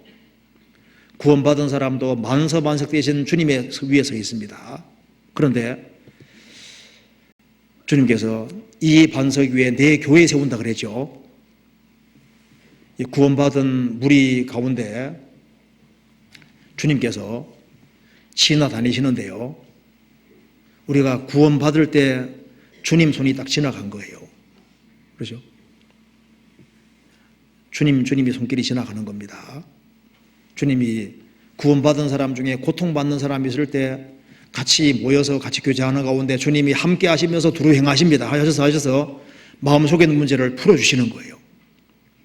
주님이 싹 지나가시는데 우리가 어디까지 볼 수 있느냐? 주님의 손길까지 볼 수 있고, 어쩌면 주님의 등까지잖아요. 주님이 싹 지나가시는데 얼른 지나가셨거든요. 그건 장차 우리가 주님을 얼굴 대해서 본다는 증거입니다. 우리 하기수양에 보세요. 눈 크고 잘 보시면요, 주님이 싹 지나가십니다. 우리 대집회로 모일 때 있잖아요. 모일 때 마음에 여러 가지 문제를 가지고 모임에 왔습니다. 주님 제발 이 문제 풀어달라고 왔는데, 그런데 내가 저희 가운데 거하며 두루 행하신다 그랬죠. 구원받은 무리 가운데 주님이 싹 지나가는 그 사람은 주님 손길을 느끼는 거예요. 집회에서 다른 사람들이 구원받을 주님이 싹 지나가셨거든요. 주님이 싹 지나가십니다. 집회할 때도 지나가시거든요. 얼른 주님이 조금씩 보이는 거예요. 물론 눈으로 보는 게 아니라 믿음의 눈으로. 우리 하계수양회 때 봐요. 침대 받는 거 봐요. 이거 자식 마음 하나도 못 바꾸는데 우리가. 그렇지 않습니까? 이 사람 마음을 우리가 어떻게 바꿔요? 어제까지 그리스도를 대적하던 사람이 그리스도를 사랑하고 교회 안에 들어와서 희생하고 봉사하고 수고하는 거 보세요. 주님 손길이 딱 지나가는 겁니다. 그 모든 것은 얼마 후에 주님 얼굴을 뵙게 된다는 분명한 증거입니다. 그렇지 않습니까? 그리고 우리가 참으로 주님을 앙망하는 사람은 생을 살아가는 가운데 우리 자신을 누가 부추길 때 우리가 뭐라 할까요? 왜 우리를 주목하느냐? 살아계신 주님을 보라고 권하게 될 겁니다. 우리 구원받은 식구 중에 침체된 사람에게 우리가 뭐라고 권할까요? 죽으시고 부활하신 주님을 보라고 권하게 되는 겁니다. 그러잖아요. 사울이 다윗을 딱 중복했다고 되어 있습니다. 그래서 인생 네브라클 그러죠. 구원받은 사람에 대해서 어떤 시기투하는 마음을 가지면은 우리가 뭐라 해야 됩니까? 왜 그 사람을 보느냐? 죽으시고 부활하신 주님을 봐라. 그렇게 우리가 권해줄 수 있습니다. 교회에 대해서 비판적인 시각 가진 사람도 있죠. 교회 안에 역사하시고 살아계신 주님, 역사하시는 주님을 왜 보지 않느냐? 오직 여호와를 앙망하라. 우리가 이렇게 권할 수 있는 겁니다. 신앙생활 가운데 오직 여호와를 앙망하는 자는 새 힘을 얻을 것입니다. 그래서 우리가 어디를 쳐다보느냐? 그것이 우리 신앙생활의 어떤 힘을 결정하게 되고, 우리가 어디를 더 많이 쳐다보느냐? 그것이 우리 신앙생활의 어떤 활력, 그것도 관계가 되는 겁니다. 여호와를 참으로 앙망하는 사람은 새 힘을 주시기 때문에 인생에서 난관과 어려움이 있지만 그것을 극복할 수 있는 힘을 주실 겁니다. 그래서 성경의 이사야 40장은 제발 쳐다보라고 얘기를 하는 겁니다. 누구를? 성육신 하신 주님을 보고, 다시 오시는 주님을 보고, 교회 가운데 역사하시는 주님을 보고, 그 하나님이 얼마나 크신 하나님이신지를 보라, 그 말입니다. 그 크신 하나님을 보고 너의 현재 처한 상황을 보면은 하나님은 크신 하나님이기 때문에 이 정도의 어려우면 얼마든지 극복하게 할 수 있다는 겁니다. 여호와를 앙망하는 사람은 새 힘을 얻을 겁니다. 같이 기도하시겠습니다.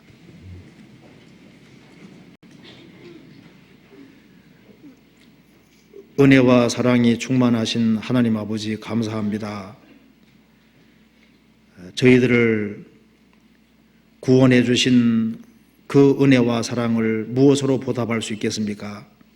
주님 오시는 그날까지 주님께서 맡기신 일을 잘 감당할 수 있도록 도와주시고, 우리의 사랑하는 가족들과 친척들, 이웃들에게 이 귀한 복음을 담대히 증거할 수 있도록 도와주시고, 우리의 인생을 죽으시고 부활하신 주님, 우리의 모든 것이 되시는 주님께 인생을 걸고 생을 살 수 있도록 도와주옵소서.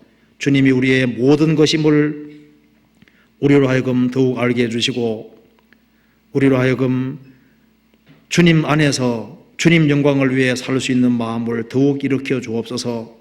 교회가 계획한 모든 일들을 주님께서 앞서 행해 주시고, 오직 주님께 영광과 찬송이 돌아갈 수 있도록 우리 모두를 귀하게 사용해 주옵소서. 특별히 해외에서 사역하는 모든 분들, 또 해외 교회들 주님께서 특별히 지켜주시고 인도해 주옵소서. 그리고 구원받은 모든 식구들의 형편과 사정을 아시오매 주님께서 합당하신 은혜로 채워주시옵소서.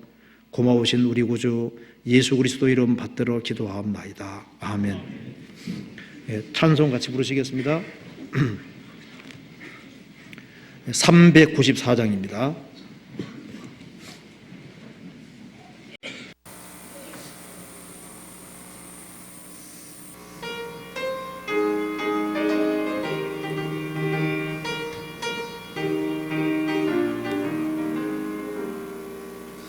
주를 앙모하는 자 올라가 올라가 독수리같이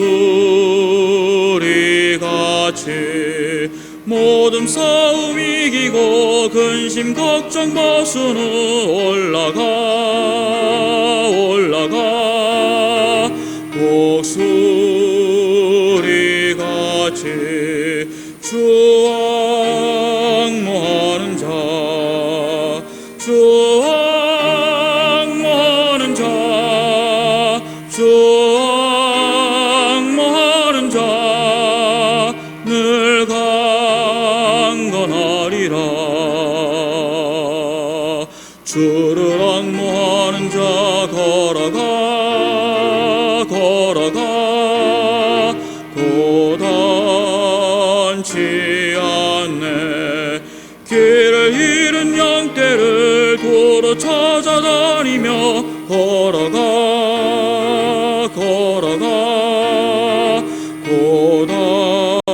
고단치 않네. 주 앙모하는 자 주 앙모하는 자 주 앙모하는 자 늘 강건하리라. 주를 앙모하는 자 달려가 달려가 피곤치 않네. 천성문을 향하여 면류관을 얻도록 달려가 달려가 피곤치 않네. 주 앙모하는 자 주 앙모하는 자 주 앙모하는 자 늘 강건하리라.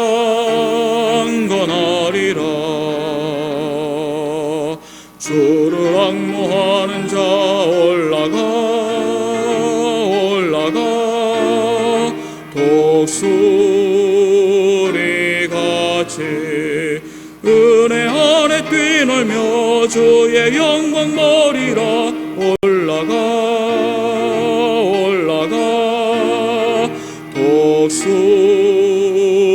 독수리같이 주 앙모하는 자 주 앙모하는 자 주 앙모하는 자 늘 강건하리라. 광고 없습니다. 마치겠습니다. 안녕히 들어가십시오.